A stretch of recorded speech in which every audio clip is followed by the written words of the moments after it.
Bonjour, bienvenue à tous et à toutes. Il est 11 heures et nous allons débuter ce webinaire qui a pour thème la cybersécurité en fabrication additive. Quelles bonnes pratiques pour anticiper l'avenir? Ce webinaire fait partie d'une série de webinaires qui est proposée par l'UNM et vous pouvez retrouver toutes les thématiques sur notre site internet dans la rubrique Participer webinaire. Moi, je m'appelle Alison Rosa, je suis chef de projet en normalisation et secrétaire, ainsi que Manon Nebour de la commission UNM 920 qui s'occupe des normes sur la fabrication additive, connues par le grand public comme impression 3D. Alors, Manon et moi, nous interviendrons sur la partie plus générique dédiée à la normalisation et la commission UNM 920, tandis que la partie, disons, technique sera présentée par Monsieur Pérez et Monsieur Alexandre Pédémon que je vais laisser présenter tout de suite. Donc Pérez. Oui, ben bonjour, Pérez Pelage. Je suis patron de la société Securzen, qui est dédiée dans le domaine de la cybersécurité industrielle. Et donc, je reviendrai lors de ce webinaire. Si. Bonjour à toutes et tous, moi je m'appelle Alexandre Pellemont, je suis le président du groupe Vistory, un groupe que j'ai fondé maintenant il y a 12 ans, et on est spécialisé dans l'industrie 4.0. Et Manon. Bonjour à tous, donc Manon Neubourg, comme Alison l'a dit, je suis comme lui chef de projet de normalisation à l'UNM et tous les deux, nous gérons la commission de normalisation UNM 920 sur la fabrication additive. Merci. Donc c'est un webinaire qui durera environ 1 heure. Vous avez en bas de votre écran normalement un bouton qui s'appelle Q&R et vous pouvez utiliser ce panneau pour poser vos questions. Et nous, on y reviendra, on y répondra soit à l'écrit, soit à l'oral lors du webinaire ou à la fin. Et si jamais au bout d'1 heure, nous manquons de temps, on reviendra vers vous individuellement pour apporter les réponses à vos questions. Alors, cette présentation, elle est divisée en 3 parties. Vous allez d'abord voir une introduction sur les principes généraux de normalisation avec ma collègue Manon. Ensuite, je vais vous présenter quelques informations clés dans les actualités et enjeux sur la commission fabrication additive. Et c'est là où Pérez et Alexandre prendront la main, chacun à son tour, pour vous montrer un peu ce qui existe déjà du point de vue réglementaire et normatif et pour dégainer quelques actions possibles pour faire face aux risques cyber. Et enfin, dernière partie, je vous présenterai deux outils qui sont très simples d'utilisation et qui vous permettent de faire une veille facilement, mais aussi de participer gratuitement à certains projets de normes. Donc, je passe la main à Manon. Alors, comme l'a précisé Alison, moi avant tout, je vais vous présenter la normalisation dans les grandes lignes, vous expliquer comment tout cela fonctionne. Donc, pour démarrer, je vais avant tout vous préciser que dans ce webinaire, nous allons aborder des normes qui ne sont pas des normes juridiques, mais des normes techniques qui sont d'application volontaire. On fait très souvent un amalgame entre les deux.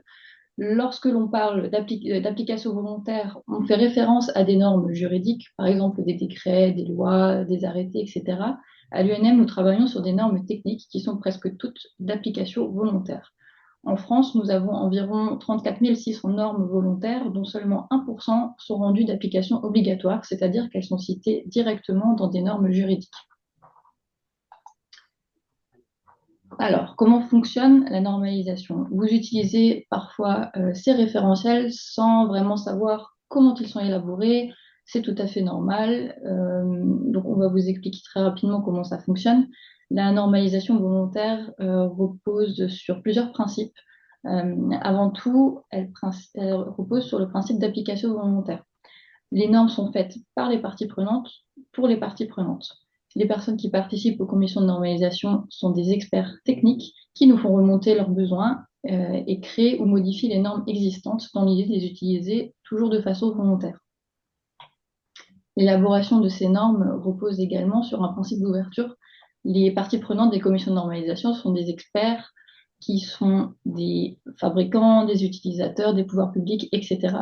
Ils représentent diverses organisations qui vont des grands groupes aux PME. Nous avons besoin de beaucoup de personnes différentes sur ces sujets techniques pour que les normes puissent correspondre à l'état de l'art et à l'utilisation de chacun. Les normes volontaires reposent également sur le principe de consensus. Donc, chaque personne qui participe aux commissions de normalisation a un objectif différent et le consensus est obligatoire pour mettre tout le monde d'accord. Chacun doit faire un pas vers l'autre et accepter de lâcher du lest afin d'aboutir à une solution qui est satisfaisante pour tous. Un principe qui est fondamental en normalisation, c'est que ce n'est pas une seule personne qui fait la norme, mais l'ensemble des personnes autour de la table qui la font. La normalisation repose également sur la transparence. Par exemple, on peut trouver très facilement sur Internet les membres des commissions de normalisation, les projets en cours de développement, les normes publiées, etc. Et par ailleurs, une étape fondamentale du développement d'une norme est l'enquête publique. C'est une enquête qui est mise à disposition de tous sur un site qui s'appelle Norme Info, que vous présentera mon collègue après, pour que tout le monde puisse consulter un projet et juger s'il convient à l'usage qui en est fait dans l'industrie. En cas de désaccord, c'est à ce moment-là que l'on peut l'exprimer à travers des commentaires. Enfin, la mise à jour régulière de ces documents normatifs est nécessaire afin qu'ils correspondent à l'état de l'art. Donc, par conséquent, il faut qu'on puisse les réviser facilement et régulièrement. Et concrètement, ça se traduit par le fait que tous les 5 ans, les documents publiés et en vigueur sont examinés pour voir s'ils correspondent toujours à l'état de l'art. Si un norme convient, elle est confirmée, c'est-à-dire qu'on la garde telle qu'elle, sinon elle peut être révisée.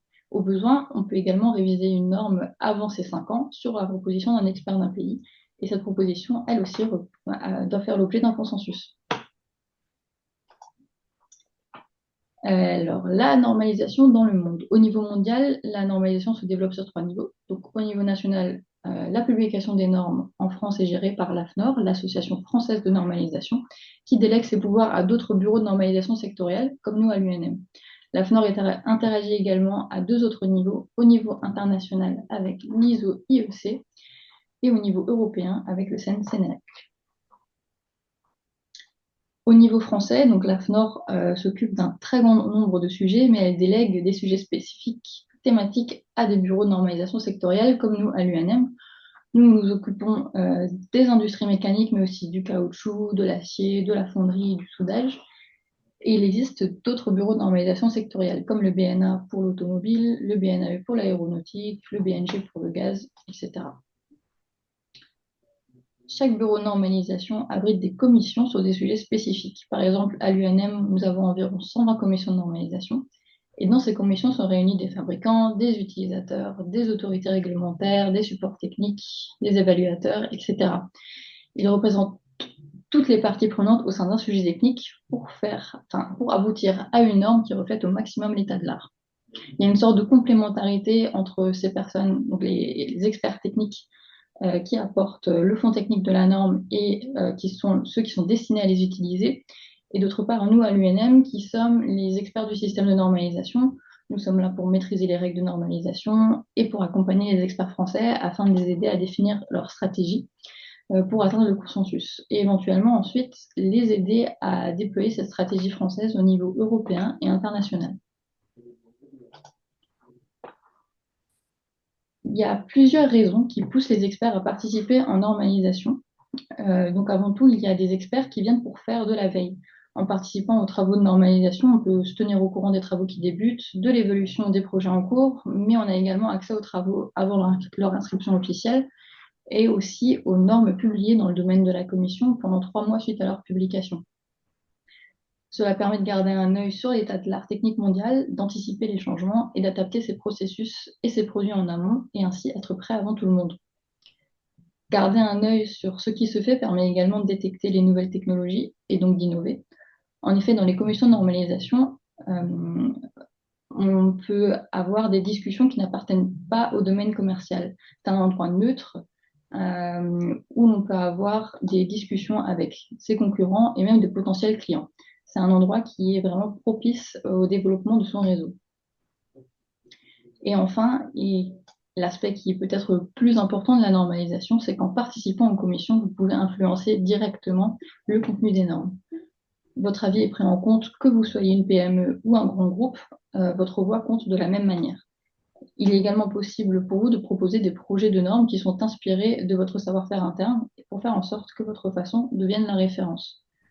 Pour défendre un point de vue technique sur ces sujets spécifiques, la commission de normalisation est également la porte d'entrée vers les instances européennes et internationales. Donc maintenant, je vais repasser la main à mon collègue Alison qui va vous parler plus précisément de la normalisation dans le domaine de la fabrication additive. Merci Manon. Alors, donc maintenant, je vais faire un petit focus sur la commission UNM 920, donc fabrication additive. Je vais vous donner un aperçu de ce qu'on fait, les normes en cours de développement, et ensuite Perez et Alexandre vous parleront des mesures sécuritaires pour lutter contre la menace cyber dans le cadre des machines FA. Hop, je crois que je vais sauter. Non, c'est bon. Alors d'abord, la fabrication additive, comme la plupart d'entre vous le savent déjà, regroupe l'ensemble des procédés qui permettent de fabriquer couche après couche des pièces à partir de matières premières brutes et dans un modèle numérique 3D, et cela sans recourir à un outillage. Donc c'est quelque chose qui se distingue des méthodologies des fabrications soustractives où on enlève de la matière au lieu d'en ajouter. Alors, qu'est-ce qu'on normalise dans cette commission?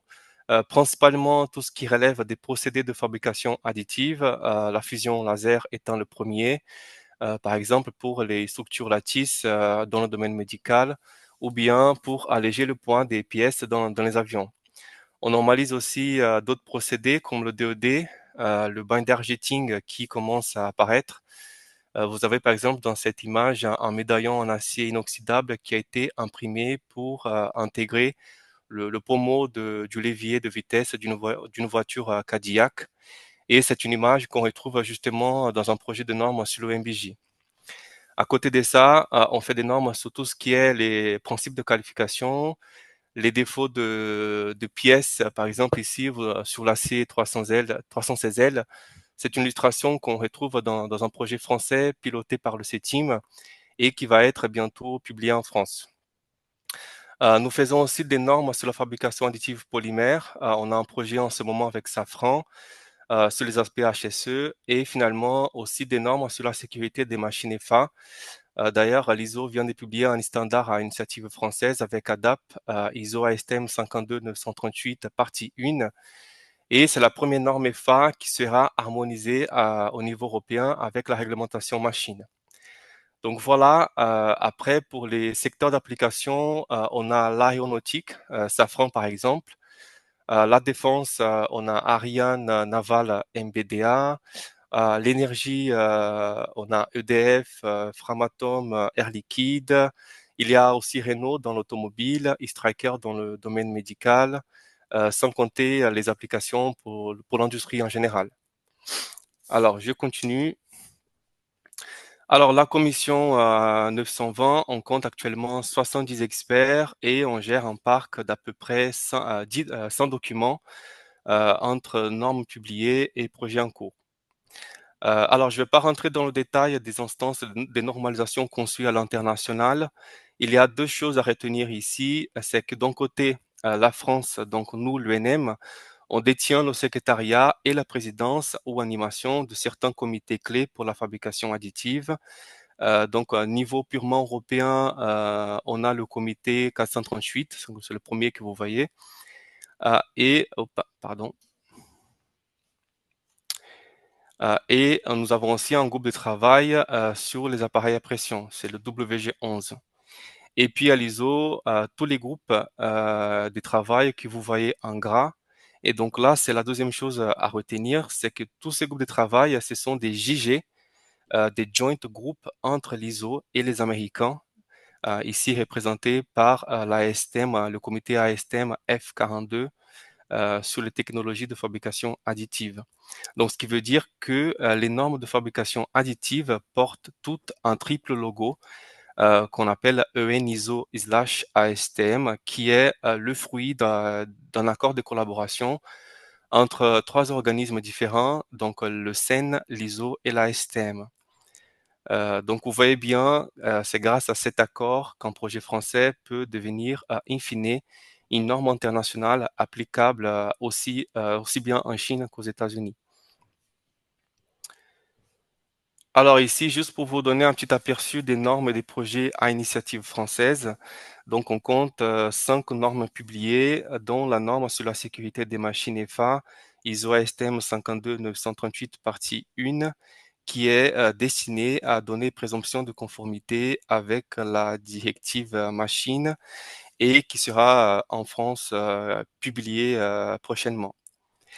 Il y a aussi là-dedans la norme expérimentale XPE 67-201 sur la sécurisation des données tout au long du processus qui s'inspire justement de la norme IEC 62443 dont vous parlera Pérez juste après. Et au final, les sujets français en cours de discussion, on en compte 7. Il y a 2 normes en matériaux, 52946 sur l'inox 316L, et la 52947 sur le nickel. Il y a trois projets axés CND, donc contrôle non destructif. C'est la 52948 sur les défauts en PBF, la 69 sur le DED et la 71 sur la tomographie X. On a un projet sur les polymères et un autre sur les appareils à pression. Donc voilà pour la commission. Sur ce, je me tais et je laisse la parole à Pérez. Si vous avez des questions, n'hésitez pas à utiliser le panneau questions-réponses. On y reviendra à la fin de ce webinaire. Ok, donc là, je vais faire un focus sur les problématiques de cybersécurité industrielle. Et forcément, quand on dit industriel, il y a également l'impression 3D ou la fabrication additive. Donc, je commencerai par une étude de marché qui indiquait qu'en d'ici 2027, plus de 70% des infrastructures industrielles intégreront des solutions avancées de cybersécurité. Donc ça, c'est quelque chose que j'aimerais que ça soit réel d'ici 2027. Et pour y arriver, je pense qu'il y a beaucoup donc de travail. Commençons par l'Europe. Donc, il y a, selon Thales, ce qui est indiqué, c'est que le pourcentage d'attaque des pays donc, de l'Union européenne est passé de 9,8 à peu près 10% à 46%. Donc, ça veut dire aujourd'hui, les attaques qui ont lieu, c'est surtout en Europe. C'est dû à différentes choses. Enfin, c'est la situation qui se passe en Ukraine, bien sûr. Israël et puis l'Iran, comme on entend aujourd'hui, les tensions avec les États-Unis, avec la Chine, mais pas qu'avec la Chine. Et donc, ça profite aux activistes, aux cybercriminels et à ceux qui sont financés par l'État de pouvoir vraiment attaquer l'Union européenne et notamment la France. Il faut savoir qu'aujourd'hui, Pérez, oui, désolé, oui. désolé de te couper. Je pense que les gens ne voient pas correctement les slides. Oui, donc comme j'indiquais, donc là maintenant on voit mieux. Donc comme j'indiquais, c'est que l'Europe est très attaquée, très menacée à travers les situations géopolitiques et les cybercriminels, les activistes et les groupes parrainés par l'État en profitent pour essayer de perturber tout ça. Au niveau de tout ce qui est cybersécurité industrielle, il y a eu un certain nombre d'attaques qui ont structuré le marché, soyons très clairs dans le domaine de la cybersécurité industrielle. Il y a des attaques, bon là j'en ai cité quelques-uns, mais il y en a à peu près tous les mois, hein, les grosses, bon. Et ceux-là, par exemple, je prends de Zoptob qui aujourd'hui euh, il y a eu des attaques suite à des systèmes Windows. Donc aujourd'hui, ça a coûté, là j'ai cité un exemple très cher à Daimler, mais il faut savoir qu'aujourd'hui, dans le domaine donc d'industrie, il y a pas mal de systèmes Windows qui sont utilisés, notamment des systèmes obsolètes, hein. Là, c'est 2000, certains sont encore plus anciens. Donc ça, c'est un problème critique. Deuxième, Stuxnet, que beaucoup d'acteurs ont entendu parler, sur lequel c'était une attaque ciblée par la CIA et par le Mossad en Israël pour pouvoir contrer le programme nucléaire en Iran. Donc ça, c'était une attaque vraiment extrêmement évoluée pour pouvoir y accéder. Le troisième, c'est WannaCry, qui est plus, j'appelle ça un ransomware qui a eu un impact sur beaucoup d'entreprises et d'hôpitaux, et notamment, là j'ai cité l'exemple de Renault, sur lequel le coût pour arrêter quand il y a des attaques, ça peut être quelques dizaines ou centaines de millions d'euros. Il faut savoir, ça peut être bloqué pendant quelques jours. Et après, NotPetya, celle-ci fait entre, je vais dire, la Russie et puis l'Ukraine pour détruire des données.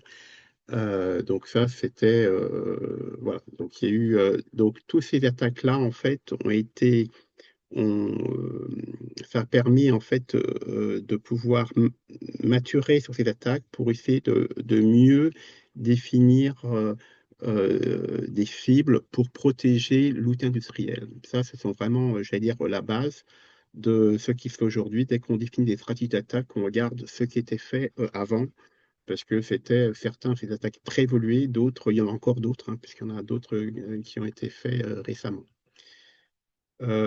Aujourd'hui, ce qui est important, c'est que, OK, il y a des attaques. Aujourd'hui, l'industrie est très connectée, elle se digitalise. Donc, ça veut dire que de plus en plus, il y a donc de menaces. Donc, tu dois tenir compte de ça. Et les attaques, l'objectif, c'est soit de bloquer la production, soit de faire mal, soit de détruire les données, comme on l'a vu auparavant. C'est pas seulement au niveau de l'industrie, mais c'est sur l'ensemble de la chaîne de production. Ils appellent ça donc la supply chain. Donc, on va agir sur le point faible de la chaîne pour pouvoir faire en sorte de fragiliser cette chaîne de production. Donc, on ira vraiment dans une PME qui est moins protégée et on va passer par cette PME pour attaquer un grand groupe. Ça, c'est très connu. Et donc voilà, donc il y a certains experts dans le domaine de la sécurité industrielle. Donc lui, c'est Nick Kim, donc c'est un Américain qui est très connu et qui lui pousse pour que on doit renforcer le niveau de sécurité au niveau industriel.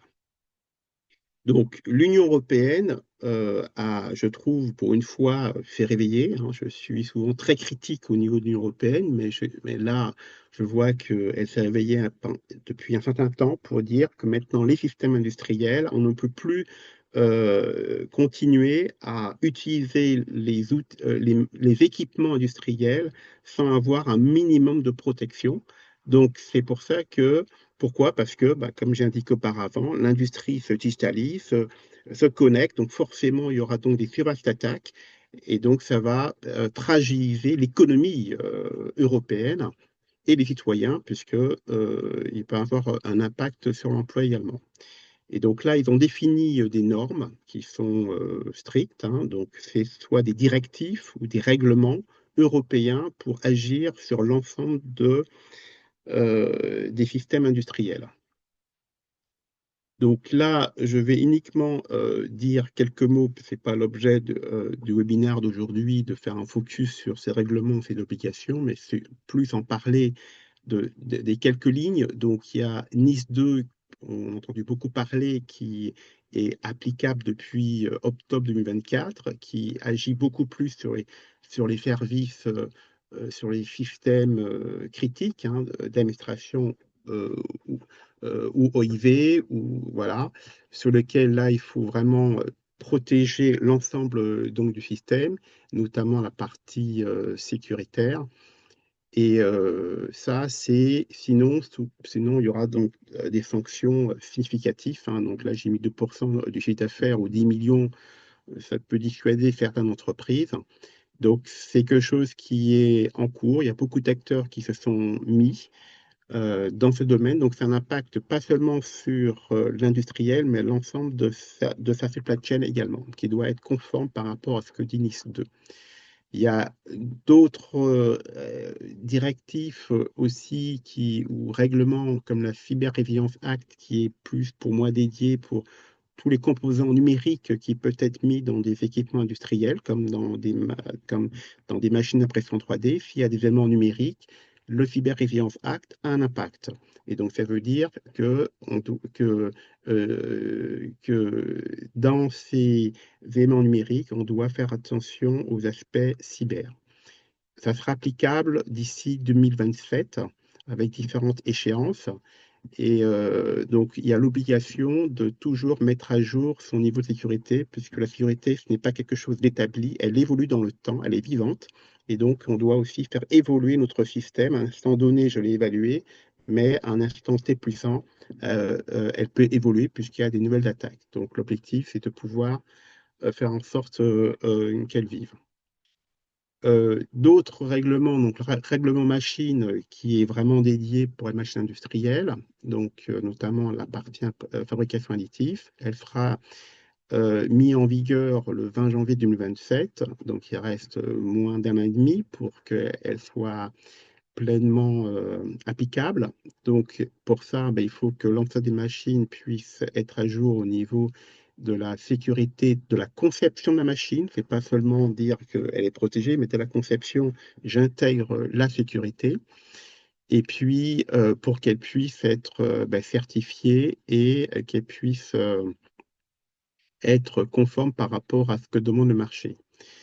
Euh, la partie directive RAID, c'est plus concernant les équipements radioélectriques. Donc, il peut avoir dans les machines industrielles ce type d'équipement et celle-ci entrera en vigueur, donc la nouvelle version en août 2025, puisque là, j'ai mis le 13 juin 2016, c'était la première version, la directive RAID, mais il y a de nouvelles mises à jour qui vont sortir et celle-ci demande aussi de pouvoir intégrer aussi des mécanismes sécuritaires, ben, sinon sous peine de sanctions.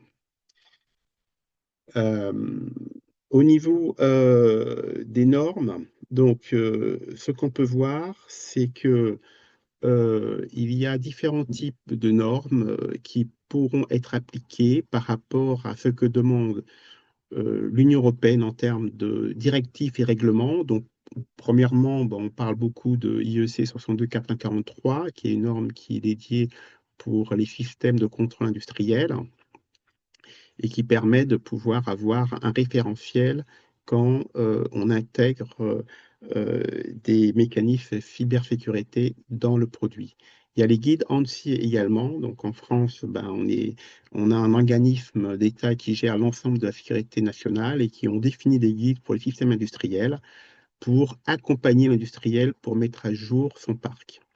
Il y a une norme qui est plus en projet aujourd'hui, hein, donc ce n'est pas encore une norme, c'est la 742. Donc celle-ci, ça serait une norme harmonisée au niveau européen par rapport au règlement machine et qui va permettre donc de définir les exigences de sécurité pour les équipements et les systèmes industriels. Donc ça, c'est quelque chose qui va enrichir l'industriel pour qu'il puisse être accompagné et être conforme par rapport à ces normes. Après, il y a des normes qui sont connues, qui sont déjà établies, donc plus des normes de gouvernance sécuritaire, donc aussi bien la ISO 27001 et puis la ISO 27002, où là, je dis que c'est les codes de bonne pratique pour la mise en œuvre de mesures de sécurité de l'information, associées bien sûr à la norme que j'ai définie précédemment. Puis après, il peut y avoir des normes spécifiques, hein, plus en détail, sur les critères d'évaluation. Donc là, c'est plus lié à la 15408. Et puis, ceux qui vont traiter la cybersécurité spécifique des machines industrielles. Donc là, 2200-4. Il peut y avoir d'autres normes. Il faut savoir que ce que j'ai mis là, c'est les normes qui peut être enrichi par rapport aux différents secteurs d'activité, hein, ça peut être le transport ou autre. Donc là, je n'ai pas forcément tout mis, mais ce sont aujourd'hui, en fonction du secteur d'activité, en fonction du règlement et de la directive, il faut avoir ces réflexes de pouvoir euh, euh, être conforme à ces normes. Là, j'ai présenté un peu ce qui avait été fait par l'UNM au niveau du guide sécuritaire des machines, que je trouvais très intéressant sur au niveau comment on projette ces normes et l'impact de ces normes sur les machines et sur les entreprises. Voilà. Donc, on voit bien que le projet de norme 50742, qui n'est pas encore sorti, qui est toujours en projet au niveau européen, donc ça va être utile pour la directive machine, ben on voit qu'elle elle va beaucoup plus loin au niveau de la sécurité machine. Donc ça, ce serait intéressant dans l'avenir d'avoir cette norme, qui j'espère qu'il va sortir rapidement. Concernant la fabrication additive, ben, il y a déjà dans le domaine de la cybersécurité des références, donc une en Amérique qui s'appelle ASTM, qui est toujours en cours de normalisation pour voilà, la 78 322. En France, il y a déjà une norme qui existe, la XPE 67201, qui reprend un peu la norme IEC 62443 adaptée à la fabrication additive. Donc ça, c'est quelque chose qui est un bon référentiel si on veut être déjà conforme à un premier niveau du règlement directif machine. Après, il y a d'autres consortiums, donc c'est le 3MS, donc c'est un standard dans la fabrication additive qui définit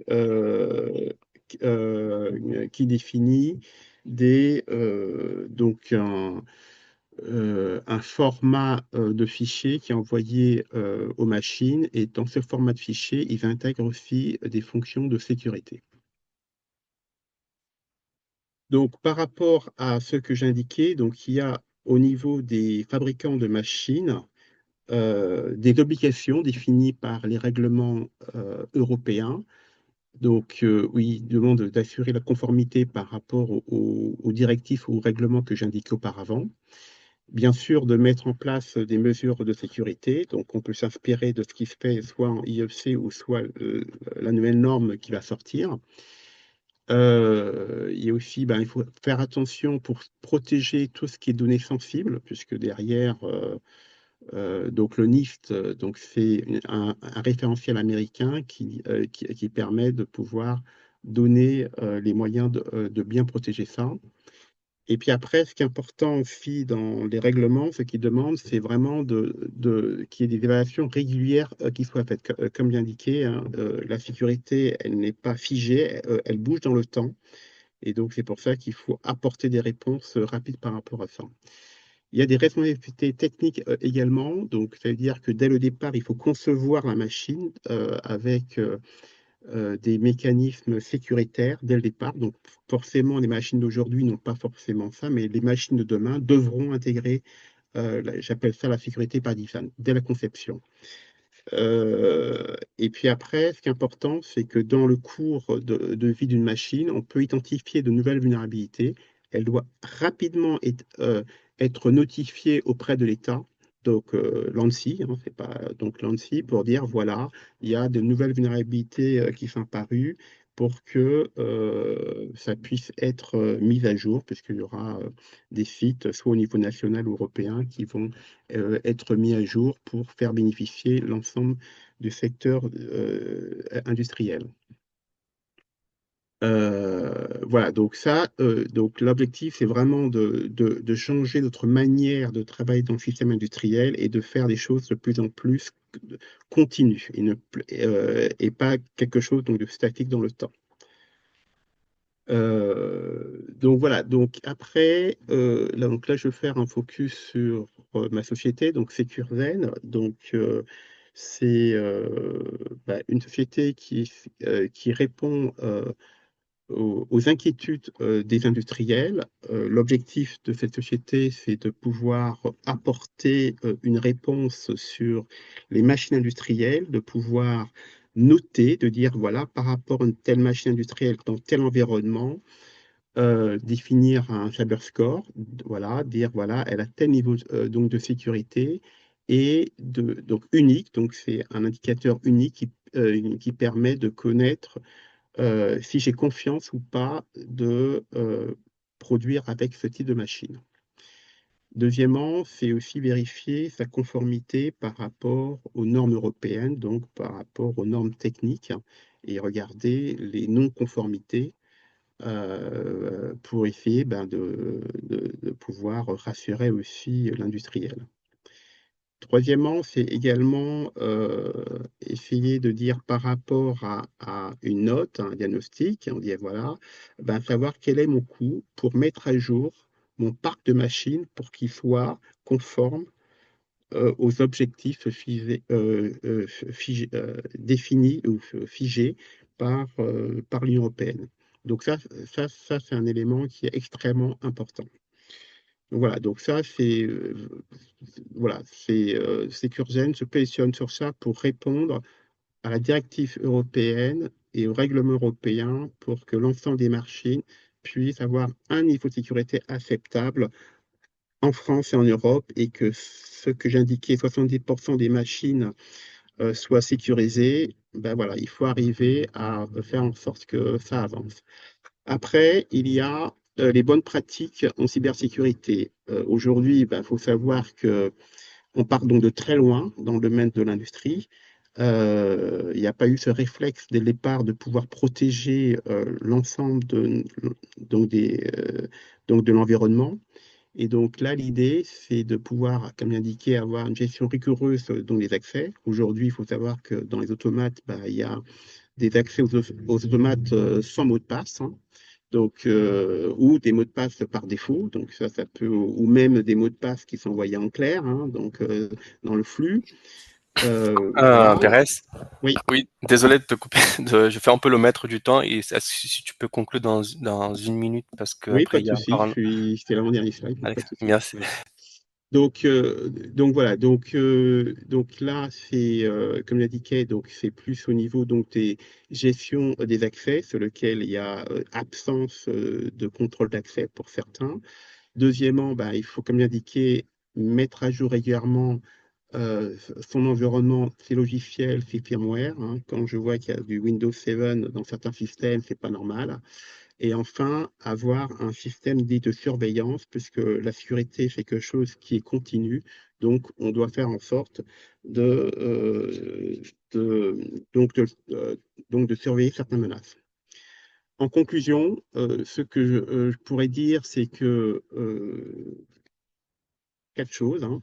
Premièrement, il y a les règlements et directives européens sur lesquels aujourd'hui il faut aller dans cette direction et être conforme par rapport à ce qu'indiqué parce qu'il y aura donc des sanctions, notamment sur les grosses structures dès le départ. Il y a des référentiels techniques sur lesquels on peut s'appuyer pour pouvoir faire en sorte d'être conforme.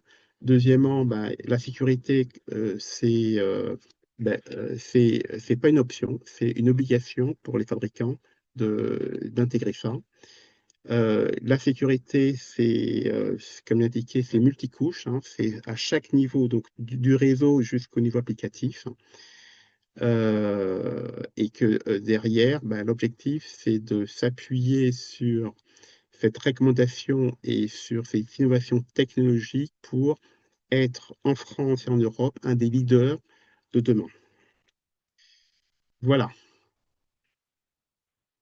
c'est bon timing, Oui, merci Einstein? beaucoup. On a dépassé un petit peu, merci beaucoup Pérez. Donc je passe maintenant à Alexandre. Donc je pense on va terminer un peu court vers midi. Donc après ensuite on va conclure vite pour pouvoir voir s'il y a des questions encore. Voilà. Donc Alexandre. Merci beaucoup. J'ai fait la demande pour avoir l'autorisation de partager. Est accordé, oui. Alors, c'est parti. Bon, je vais faire court, puisqu'il nous reste une dizaine de minutes. Alors, ce qu'a dit Pérez est juste, la cybersécurité, c'est pas une option. Euh, Aujourd'hui, l'enjeu principal, c'est de sécuriser l'industrie 4.0. Donc, c'est des éléments industriels connectés, on a des couches d'IoT, on a de l'électronique, on a de l'embarqué. Enfin, le terrain de jeu aujourd'hui de l'ennemi, c'est la data. Pérez parlait justement de Stuxnet. Moi, je travaille dans l'oil and gas chez Total. Ce virus-là nous a tous marqués. parce qu'en fait, le comportement, c'est qu'il leurrait les consoles de monitoring. Et donc, les personnes sur la console de gestion voyaient que tout était ouvert, sauf que, imaginez, vous mettez une brique dans un tambour de machine à laver et vous la faites tourner à 200 tours, à 2000 tours minute, ça détruit votre tambour et votre machine à laver. C'est ce qui se passait avec les centrales d'enrichissement d'uranium. Et donc, ça a mis à plat tout un projet industriel iranien. Tant mieux, c'est pas nos amis. Mais demain, si ça nous arrive, et ça peut nous arriver, et ça nous est arrivé, c'est dramatique. Donc, quelques mots sur Vistory. Nous, on ne vend pas de machines, on ne les conçoit pas. Par contre, on a créé une plateforme aujourd'hui qui est déployée dans Intradev, qui est le système d'information étatique du ministère des Armées, déployé aussi à l'OTAN.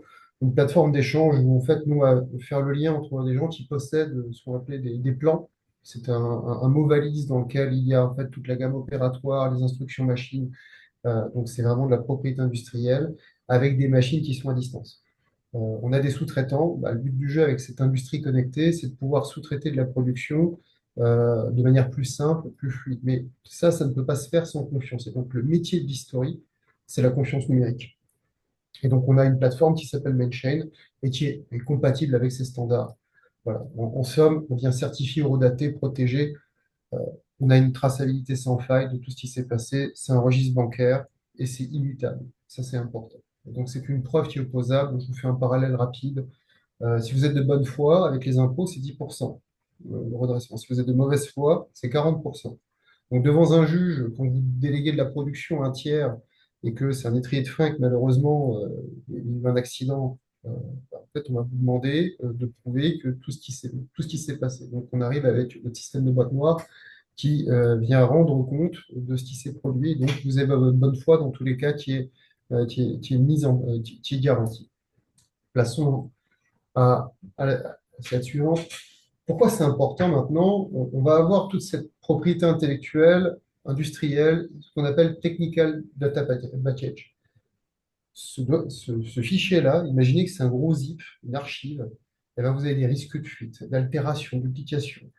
Si quelqu'un modifie ce TDP, donc en gros votre définition, c'est votre responsabilité à la fin qui est engagée. Et donc, si vous n'avez rien qui permet de mesurer et de tracer et de certifier que vous avez envoyé les bonnes informations conformément à vos standards, vous avez donc un problème parce que c'est une menace réelle que vous avez aujourd'hui. C'est un peu comme la ceinture de sécurité en voiture. C'est utile que dans 1% des cas, et dans 1% des cas, ça va peut-être vous sauver la vie. Voilà, parce que 99% du temps, vous n'avez pas d'accident. Donc, ça, aujourd'hui, vous avez des fichiers. Je prends l'exemple des Trojan Horse. Quand j'étais plus jeune, j'utilisais un truc qui s'appelait Sub7. Donc, je piégeais des photos que j'envoyais à des copains du collège. Et puis, bah, naturellement, il ouvrait, il installait le virus. Il avait vu la photo, mais j'avais installé un virus. Vous avez énormément d'outils qui permettent de faire ça de manière extrêmement sophistiquée. Et ça, c'est une réalité. Slide suivante, s'il vous plaît. Bon, discutant avec Pérez, on est d'accord sur la même chose, hein, c'est qu'il faut installer des éléments de sécurité directement dans les machines, dès maintenant. Donc, par exemple, je prends les exemples sur les terminaux mobiles, on a des puces TPM. Donc, c'est des puces sécurisées, certifiées, qui permettent de stocker des certificats à l'intérieur, en fait, de stocker des éléments de sécurité dans ces puces, un peu comme dans les systèmes bancaires.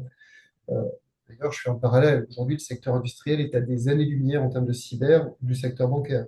Et donc, s'il y a bien un mouvement à suivre, c'est celui-ci. Donc, nous, on vient chiffrer les fichiers à la demande du client.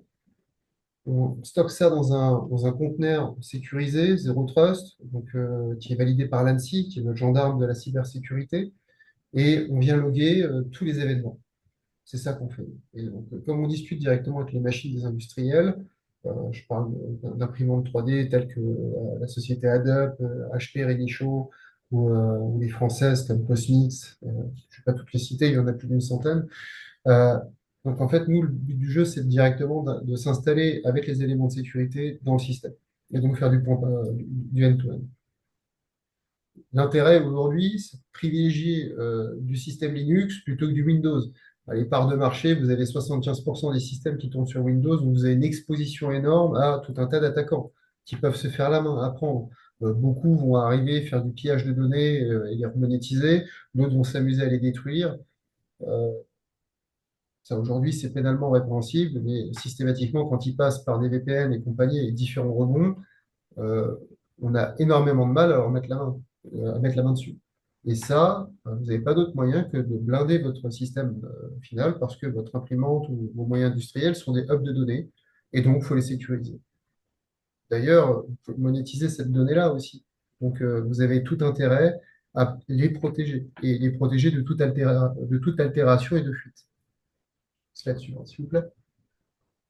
Donc, on parle de crypto post-quantique, on en a tous entendu parler, c'est une menace qui est plus ou moins 3 à 10 ans.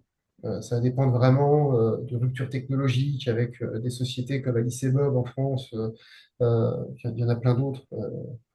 Et le but du jeu, c'est qu'on a un système de cryptographie aujourd'hui, et l'algorithme de Shor, pour rentrer un tout petit peu dans le détail, permet, avec un ordinateur quantique, de casser le cryptage bancaire en quelques secondes. Ça veut dire que tout le système économique mondial, qui repose mine de rien sur la confiance, est à plat. Vous voyez l'enjeu. Donc, nous, ce qu'on a fait, c'est qu'on a fait un pari relativement simple. Je suis éditeur de logiciels, donc on a intégré des éléments de sécurité, donc on a intégré de la crypto post-quantique, et c'est la société Cryptonex, qui est une société française qu'on utilise pour justement ces éléments de sécurité. Et ça, c'est vraiment à la demande du client. C'est une menace qui est réelle, oui, mais on le sait également, on a accès à des systèmes d'information, des calculs. Globalement, je mettrais moi le pari sur plutôt 10 ans que 3, sauf surprise. Et ça serait une très mauvaise surprise. Donc il vaut mieux être prêt, c'est comme les scouts. Donc moi, ce que je recommande, objectivement, c'est de rattraper ce retard en pensant directement intégrer ces briques de sécurité. Vous n'avez pas à vous développer les certificats résistants à des attaques post-quantiques. Vous avez juste à l'intégrer. Ce qui est quand même une grosse différence. Enfin, si vous êtes un peu enfin, un peu financier, c'est make or buy.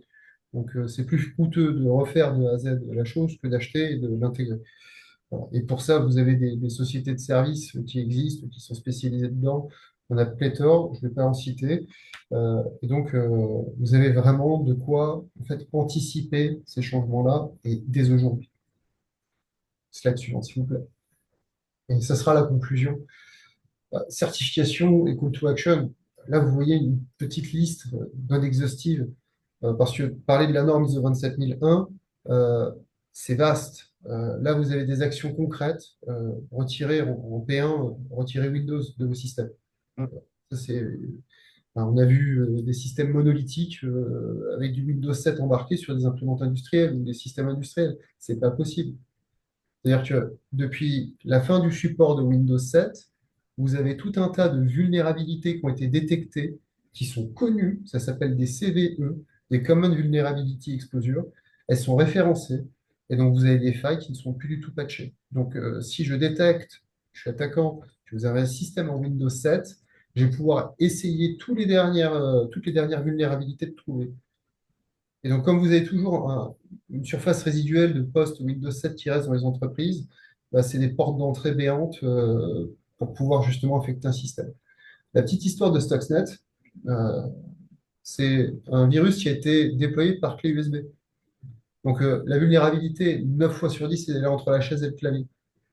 Donc, si l'opérateur qui va manipuler l'imprimante, parce qu'aujourd'hui, dans tous les services bureaux, je le vois, nous, on a banni les clés USB de notre système d'impression. On a un système de command and control qui permet justement de s'affranchir des clés USB. Vous avez une charge virale dedans.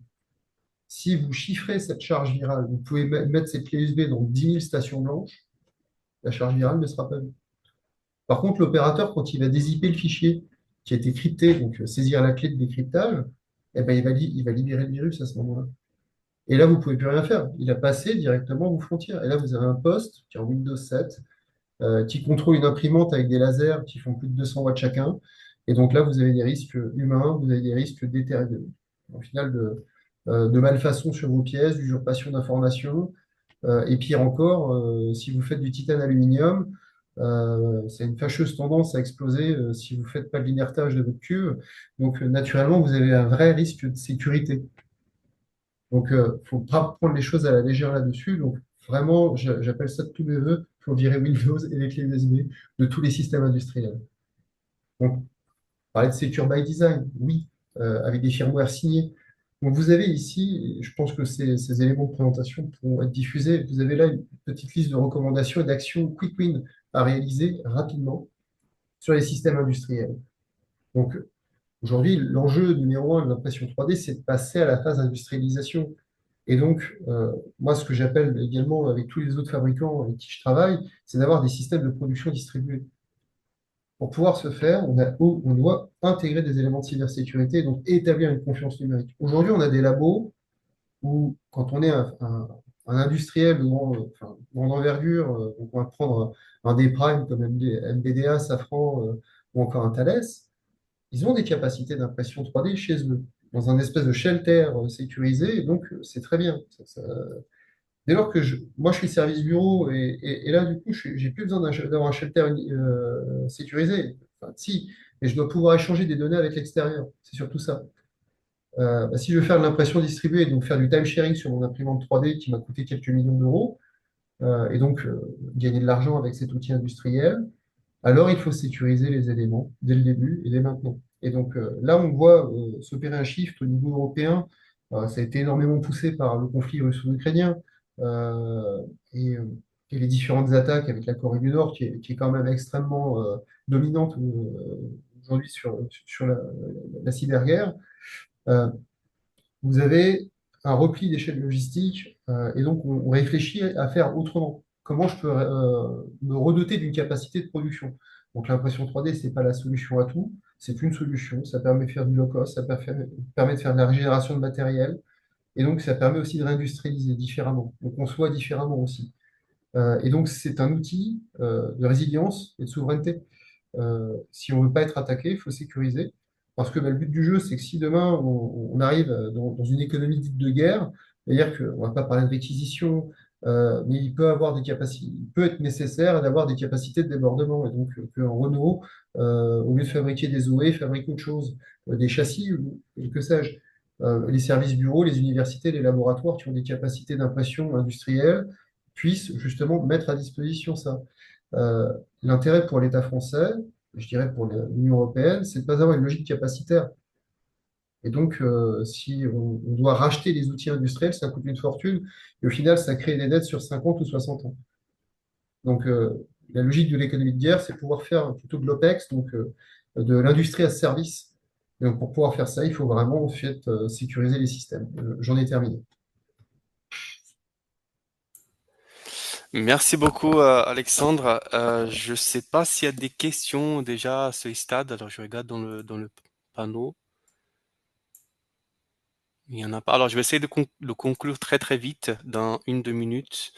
Alors, c'est juste pour vous donner des informations sur... hop. C'était ce pour vous parler de deux outils. Donc, si vous voulez faire une veille, donc là, première chose, c'est que nous, donc à l'UNM, on a développé en collaboration avec le CETIM une cartographie dynamique. Donc le CETIM, qui est le Centre technique des industries mécaniques. Et donc cette cartographie vous permet donc ça répertorie toutes les normes existantes sur la fabrication additive, peu importe la filière. Donc il y a des normes EN, des normes ISO, des normes ASTM, des normes AMS, etc. Donc, ça vous permet de faire des recherches en triant, en faisant des tris, par exemple, par un élément dans la chaîne de la valeur. Euh, par exemple, si vous pouvez trier par le feedstock, conception, fabrication, post-traitement, etc. Ou bien par type de matière, métal, plastique, céramique. Donc voilà. Alors, je pense que je n'avais pas allumé ma caméra. Voilà, désolé. Et ensuite, vous avez ce site, donc c'est le site Norminfo. Alors, je ne vais pas rentrer dans le détail, mais en fait, c'est un site qui vous permet, ici, vous avez vous pouvez faire des recherches par plusieurs critères. Donc, vous pouvez taper un mot-clé, fabrication additive, vous pouvez taper le nom d'une commission de normalisation. Et donc, voilà, vous pouvez tester un petit peu. Vous avez l'adresse ici à gauche de l'écran. Et donc, ce site-là, il est public. Alors que la cartographie dynamique fabrication additive, elle est pour l'instant accessibles aux ressortissants du CETIM. Donc, n'hésitez pas, si jamais ça vous intéresse, de nous contacter. Et donc, sur Normes Info, vous avez un écran comme ça. Et donc là, vous avez plusieurs choses. Vous avez toute la liste des normes de fabrication additive qui sont en conception, qui sont en enquête publique, des normes publiées déjà. Et vous avez un système des favoris ici, que vous pouvez, donc avec les petits cœurs, vous pouvez cliquer dessus et normalement, vous serez notifié par mail à chaque fois qu'il y a une évolution sur chaque projet, sur chaque norme qui est déjà publiée. Après, ce sont des informations qui restent sommaires, c'est-à-dire que vous serez notifié d'un événement, mais si jamais vous voulez participer activement, à ce moment-là, il faut faire partie de la commission de normalisation. Euh, Hormis, alors il y a une étape seulement où vous pouvez participer, c'est les enquêtes publiques. Comme a dit Manon au début, donc les enquêtes publiques, c'est le moment où tous les documents sont accessibles, donc vous pouvez télécharger et vous pouvez faire des commentaires, dire si vous êtes d'accord ou pas d'accord. Et idéalement, si vous n'êtes pas d'accord, c'est dire pourquoi vous n'êtes pas d'accord. Et à ce moment-là, vous serez invité à participer à des réunions, ce qu'on appelle des réunions de dépouillement des commentaires. Donc voilà, ça arrive une fois pour tous les projets des normes. Donc voilà, je ne vais plus m'attarder sur ça parce on dépasse un petit peu. Je ne sais pas si à Pérez ou Alexandre, vous voulez compléter ou si d'autres personnes dans les internautes ils ont des questions. Je dirais que c'est plus à nos spectateurs, s'ils ont des questions, c'est le moment, je pense. Donc, on a suffisamment parlé. Alors, j'ai une question, Guillaume pose, quid des machines non européennes?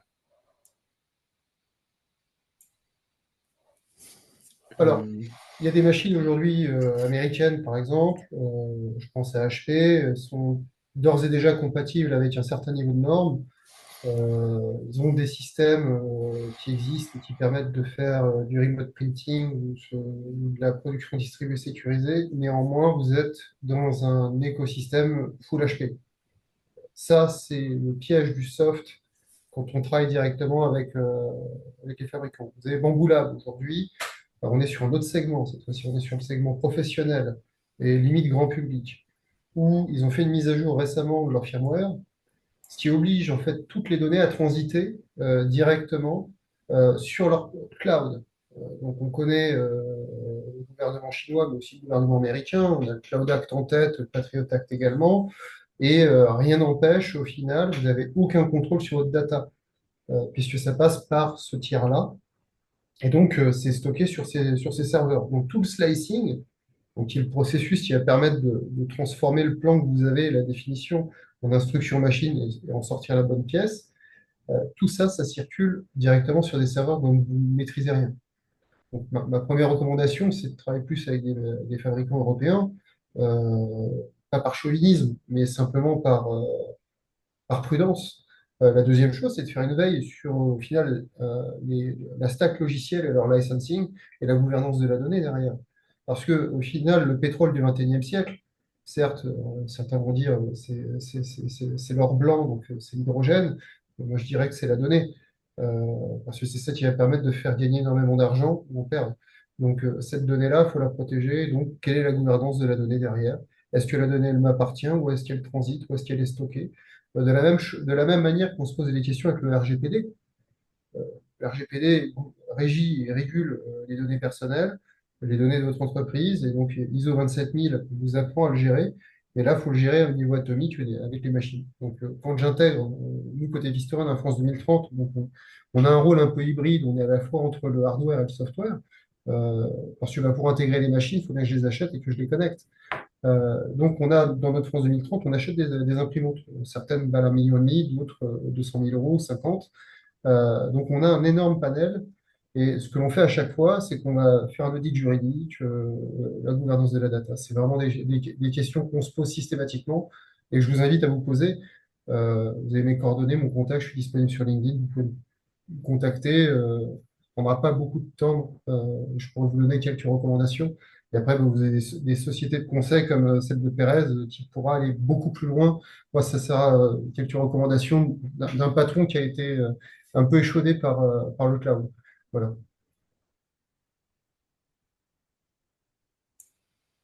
Est-ce que ça répond à votre question? Déjà. Pas Guillaume, est-ce que vous souhaitez compléter? Ça répond. Ou même monsieur, je crois que c'était monsieur Marpeau qui avait fait quelques commentaires. Ok. Bon, bah, merci tout le monde. Merci de votre attention, de votre présence. Si vous souhaitez être contacté par l'un d'entre nous, n'hésitez pas. Je vous ai laissé nos adresses email ici, Manon et moi. Il y a donc Pérez aussi et Alexandre qui sont disponibles via LinkedIn. Et vous pouvez aussi suivre un peu les actualités sur la fabrication additive via notre page donc LinkedIn, ou aussi vous avez la possibilité de vous abonner bon, si vous voulez à faire un peu plus de veille à notre newsletter. Donc voilà, merci tout le monde et je vous dis peut-être à bientôt et bonne journée. Merci. Merci. Merci. Au revoir. Au revoir. Bonne Au revoir. journée.